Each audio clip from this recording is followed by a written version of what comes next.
This is Hidden Killers Live with Tony Bruschi, Stacey Cole, and Todd Michaels.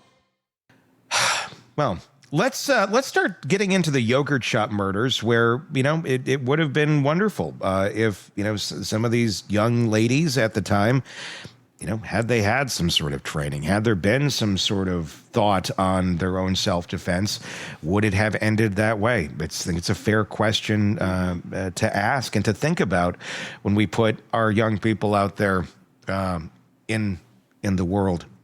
I'm going to note this. We're going to have to change the front title on the first segment here. Kind of figured. We kind of went off topic a little bit, so... I'll topic? I'll send an adjustment on that one. But on this part, let's watch some of the press conference from yesterday, and we'll break it down a little bit more about what was discussed and how they came to this conclusion after 34 years. Let's watch. Over 3 decades after a horrible crime took the lives of 4 teenage girls and changed Austin forever, our hearts have healed. They're still broken. Finally, we have an answer. I'm joined today by our city manager, T.C. Broadnax, and deputy city manager, John Fortune. After 34 years, the Austin police have made a significant breakthrough in this case. We now have evidence linking a specific individual to this case, Robert Eugene Brassers. The only physical evidence located at that scene has been matched to him. Their commitment demonstrates the will to never give up and what it means to seek justice and to seek truth. And their work will have a ripple effect across this country when they assist with other investigations. This case wouldn't be where it is today. There wasn't recognition that everyone from different agencies across the country. The days after the shop caught on fire, as you can see, it appears to be just your everyday middle America retail space in a strip. The girls were found tied up with their own clothing as ligatures and bindings. There was evidence of sexual assault. All 4 have been shot in the head with a .22 caliber pistol. And Amy was also shot with a .380 pistol. And then the building was set on fire before the suspect left the scene. Some of the only physical evidence that was recovered was a spent .380 shell casing that was located in the floor drain. There was one confession from a juvenile named Maurice Pierce. 8 days after the murders, Pierce was at North Cross Mall, which was down the street from the yogurt shop, and he's with his friend named Forrest Wellburn. He was carrying a .22 pistol in his waistband.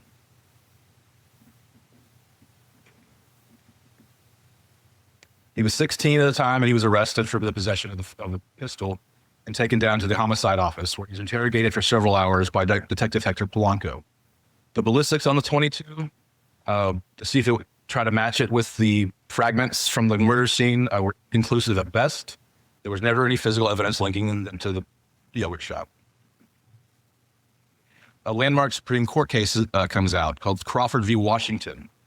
It reformulated what hearsay statements can be admitted in criminal cases under the 6th Amendment. In 2018, the unknown Y profile was resubmitted for retesting because there have been technological advancements. I inherited the case in June of 2022. I spent the first few months sort of reviewing it. But one of the first things I did was I met a group of subject matter experts on DNA and genealogy, and we sat around a round table. I don't know what made me go down that rabbit hole that morning, but I did. And I'm glad I did. What I found was that it had not been submitted into the NIBIN system in many years. NIBIN is a National Integrated Ballistic Information Network. It's kind of like CODIS for shell casings.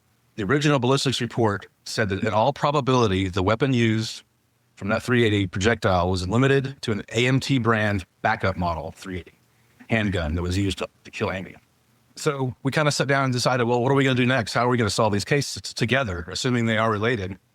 So they had some items that could be submitted and retested, including a sexual assault kit.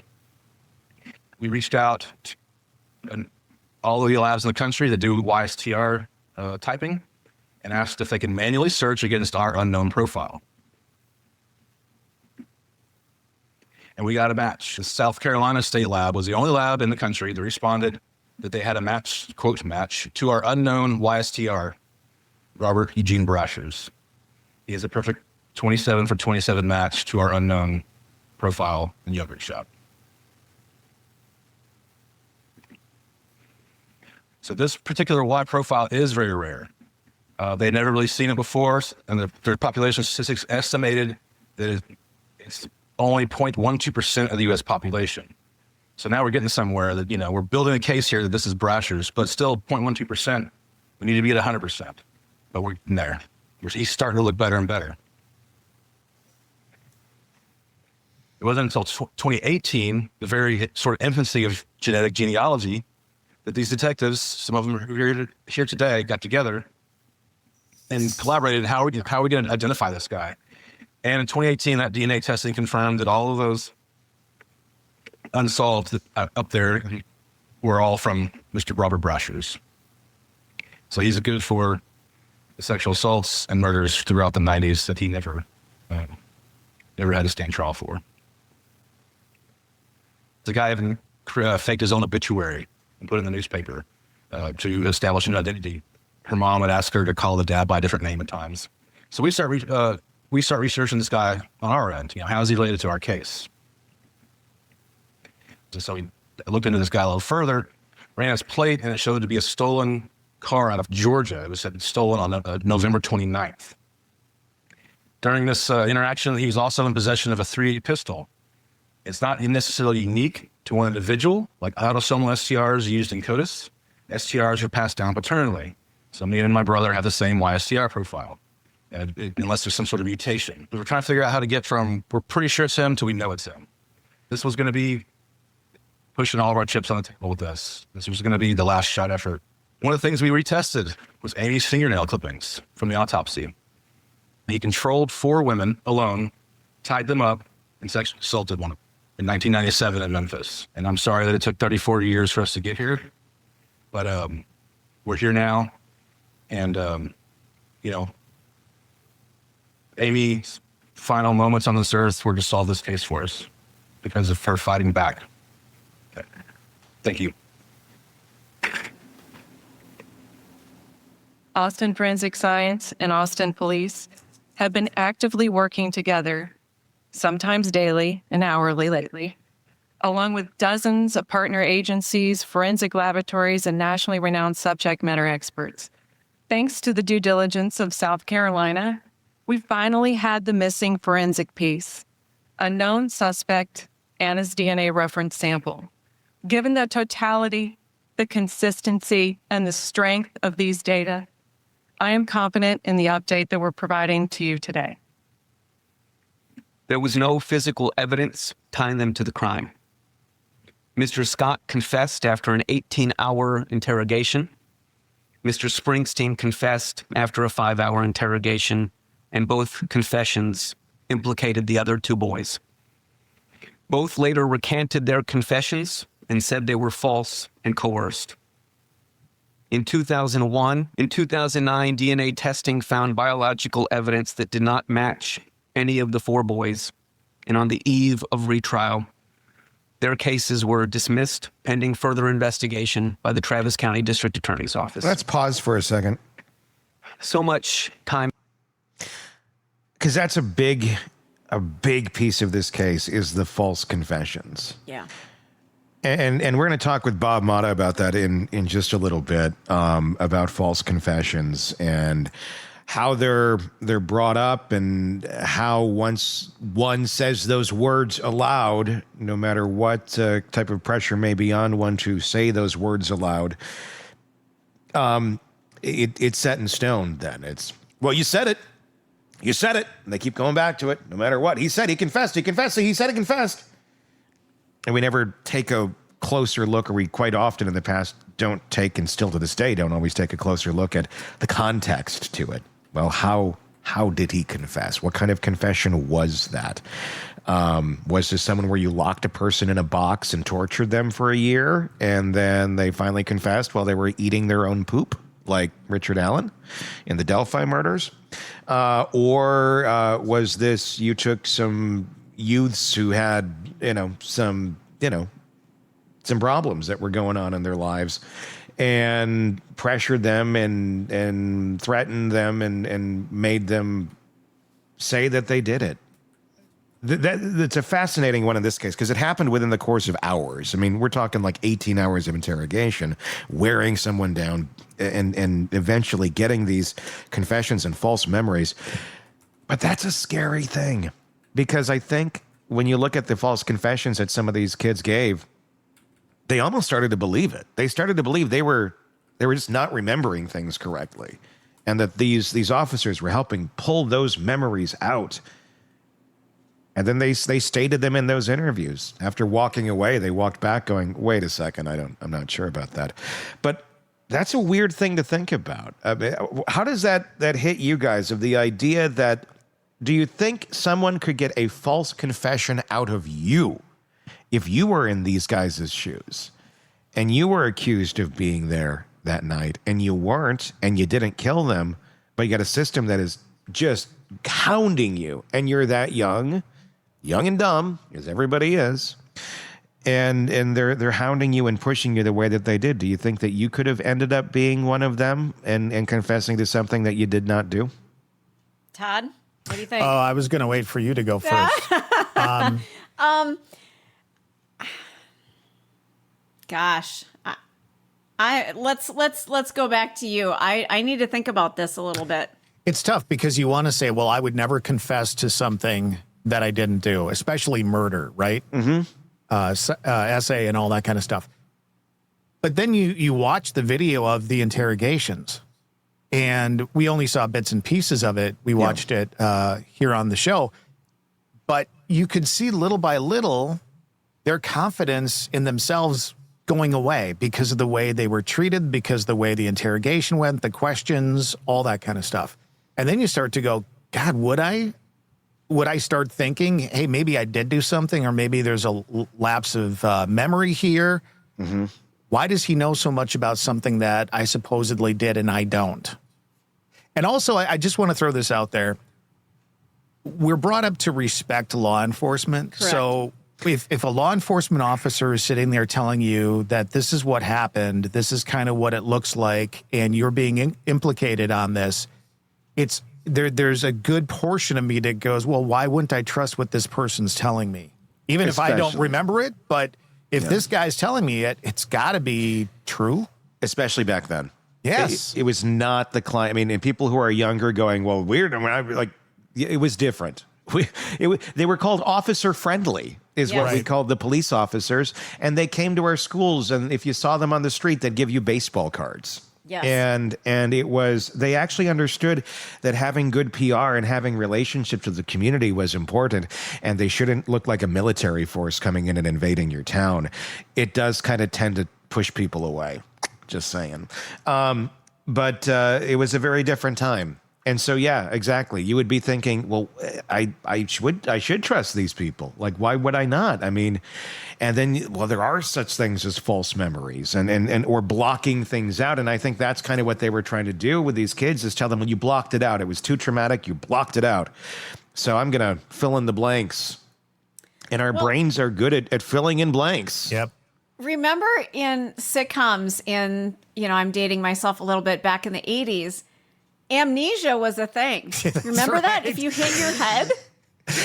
And also soap operas, right? Everybody had amnesia in soap operas. All these characters that would suddenly, they get whacked on the head and their entire lives, they can't remember anything. And quicksand was something that we had to worry about. So we believe this crap, this absolute crap that, well, maybe I don't remember what really happened. And so they can get into your psyche and make you question yourself. Especially after 18 hours, you're tired, you want to sleep, you want to eat. You probably, maybe they let you go to the bathroom, but not as often as you need to. You're probably nervous as hell, probably have like explosive diarrhea. I mean, good grief. This is not an ideal scenario to get the truth out of somebody. This is traumatic. So of course they're going to say what they need to say to get the fuck out of there. And then the interrogators can check their box and say, see, I got it. Yeah. One of the investigators on this case, and I don't have their name in front of me, but he was known as someone that he's got the perfect batting average, 10 out of 10. He's getting the confessions out of people. Was that Hector Polanco? I think so. Yeah, I think it was Hector. And great, sounds lovely on paper, but not everybody has a confession to give. Right. That's the thing. But that was overlooked because, and I think Hector thought he was getting actual confessions. Do you think he really thought those were confessions, or he was just going for you believe that? I don't. Yeah, I don't. I think he thought he was getting confessions. I think he thought his tactics were breaking these people down enough to the raw data that's coming out of them, and that must be true. Because because he's using his own, self as a guide. Because if I didn't do that, I wouldn't confess to it. These people, why would they confess to it if they didn't do it? And that's the thinking I think a lot of people have. Not everybody is of the same ilk or of the same strength or of the same character that they would be able to withstand that sort of mental torture and not come out saying something that is not true. Some people can. Some people are going to sit there and no, you're never going to get me to say it. Keep wasting your time. I'll sit here till I pass out. But even if I'm passed out, I'm not waking up and still going, yeah, I did it. Not everybody has that. Everybody's different. And what they did is they took some kids and they basically beat it out of them. They didn't physically beat them, but they mentally beat this out of them. And they would not take no for an answer. They wouldn't simply accept, maybe you just got the wrong guys. And that's a dangerous way of doing any sort of investigation.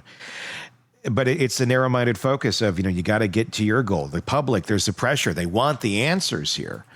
And they couldn't give it to them. And honest to God, at that point in time, there was no way of figuring out who this was.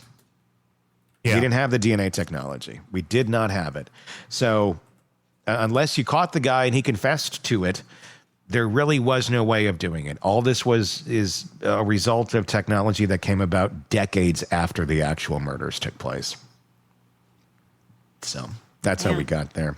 Let's watch a little bit more of the press conference from yesterday. And this, I should note too, this was like a 2-hour press conference. We've minimized it down to kind of the greatest hits so you can see the big portions of it. Time has passed, but it is never too late for justice. And the families of Amy, Jennifer, Eliza, and Sarah so deserve justice. Their courage and leadership to address this need for resources in Texas shows what can be accomplished if we are willing to break down walls and collaborate for the benefit of victims and their loved ones. In 2017, I was called into one of my first meetings as the first assistant district attorney with then Travis County District Attorney Margaret Moore. It was to meet with Bob and Pam Ayers and Sean and Angie Ayers, family of Amy Ayers. She'd been tragically murdered in the yogurt shop murders, and I remembered the case well since I'd lived in Austin since 1976 and grown up in Northwest Hills near the yogurt shop. I was so incredibly honored and humbled and proud to be entrusted with an important case such as this one. The AG's Cold Case and Missing Persons Unit was created to support law enforcement agencies across the state with their unsolved homicide investigations. They have never stopped following leads, testing evidence, and trying to seek the truth. He used ligatures to tie up his victims, often their clothing. He used a firearm, most often a .380 or a .22, with gunshot wounds to the head of his victims. He sexually assaulted his victims, often young girls, and sometimes, as we've seen, he set fire to the crime scenes. Vengeance was never it. It was always the truth. And I'm here to really talk about the police department and how involved and supportive they have been from the very beginning. 10 years ago, my mom died. 10 years ago, my mom died. I went to the cemetery on Hancock to fill out the paperwork. And the clerk behind the desk, when she looked up the location of my mom's plot, paused. And then she said, I've lived in Austin for so long. please know that your family has always been in my prayers. We have been robbed of a life with nieces and nephews and grandchildren, and with sisters to grow old with. This sort of mindless violence continues to steal from all of us. I don't yet know how this information is going to change my life. But what I learned about myself in the past 2 days is that my brain was split in two. One part of my brain has been screaming. At one point, I had given up on God, but he never gave up on me, and I am thankful for that. The world needing more Mindy Mumfords. The result you see today is when you have an army of people working together to reach a common goal, not for themselves, but for the victims and their families. Thank you to all of you.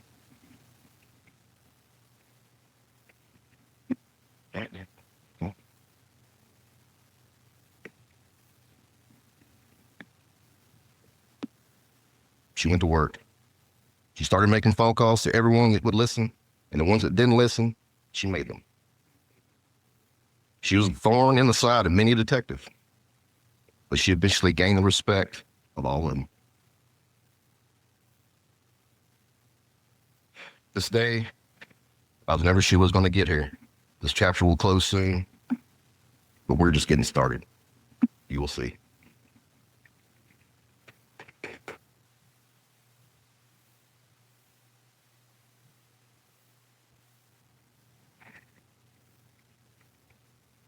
When Sean asked me to fight for justice, I said, "How far do you want me to push?"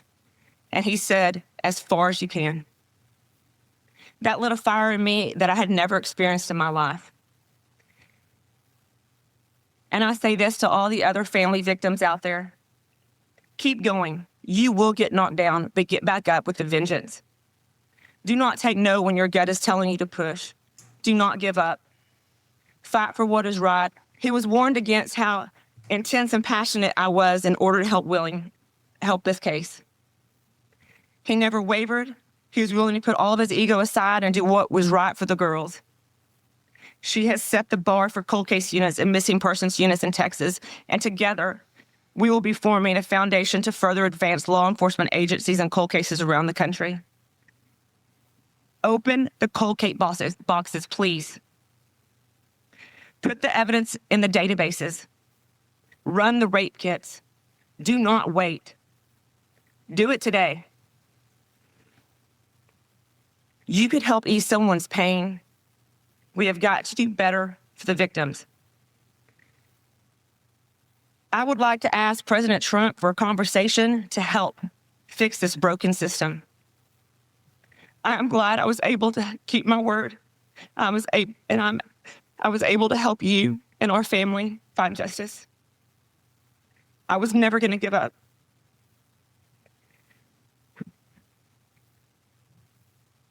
You've created hope. The yogurt shop murder will always be part of Austin's history. The pain from that night and its aftermath will never go away. But with the knowledge we have now, we can share some peace. God bless Amy, Jennifer, Sarah, and Eliza. They will always be a part of our city's identity. Well, every year the software doesn't, I'd probably pass that to DTF about how often we should be resubmitting stuff. They have made, it's been a big push by the ATF lately that software has gotten so much better just recently that I think, and this goes out to across the country, you know, if you've got old shell casings, resubmit them to NIBIN. We are getting hits in other cases already just for a lot. So the approach I took for this case was a different approach than have been taken before. My goal was to look at all the evidence. What evidence do I have and what can I do with it? As technology gets better, you know, you need to constantly reevaluate your cases and, you know, go back into the, you know, go back in the vault and find out where that evidence is and make sure you actually still have it and do stuff with it. I took the approach of, I'm not going to listen to the confessions. I've never listened to them. I've never read them, the transcripts. And that should be the goal of every cold case. It occurred in 1990, and it was solved in 2018. Let's pause. We know the gun he got stopped in. And I think that's a big thing that's going on now. And it should give every person who's gotten away with your shit forever some pause. Because, the technology has gotten pretty freaking amazing. And a lot of it, people who haven't been caught, it's not because the evidence doesn't exist. It's because it hasn't been run into the databases yet.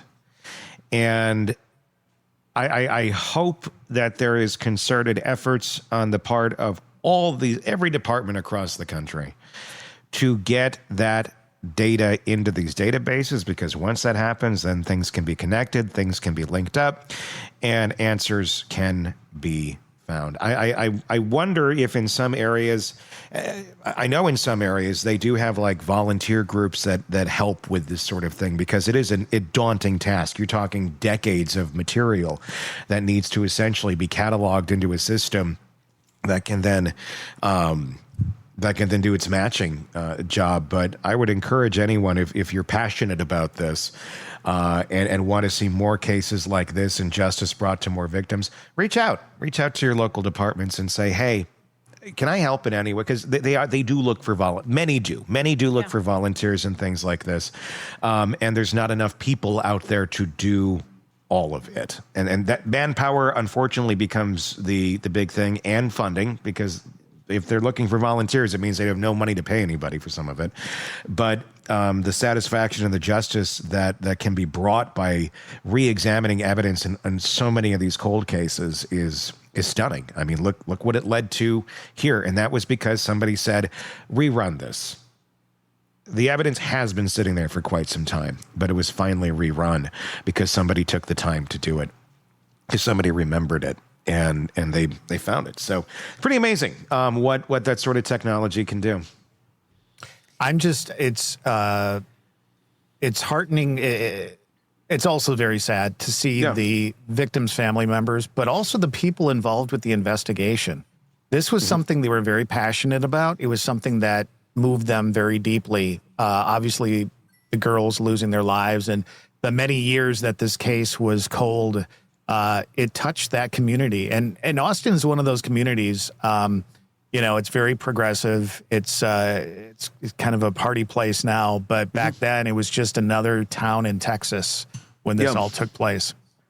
Want more on this case and others? Then press subscribe now and don't miss a moment of true crime coverage from Tony Bruschi and the Hidden Killers podcast.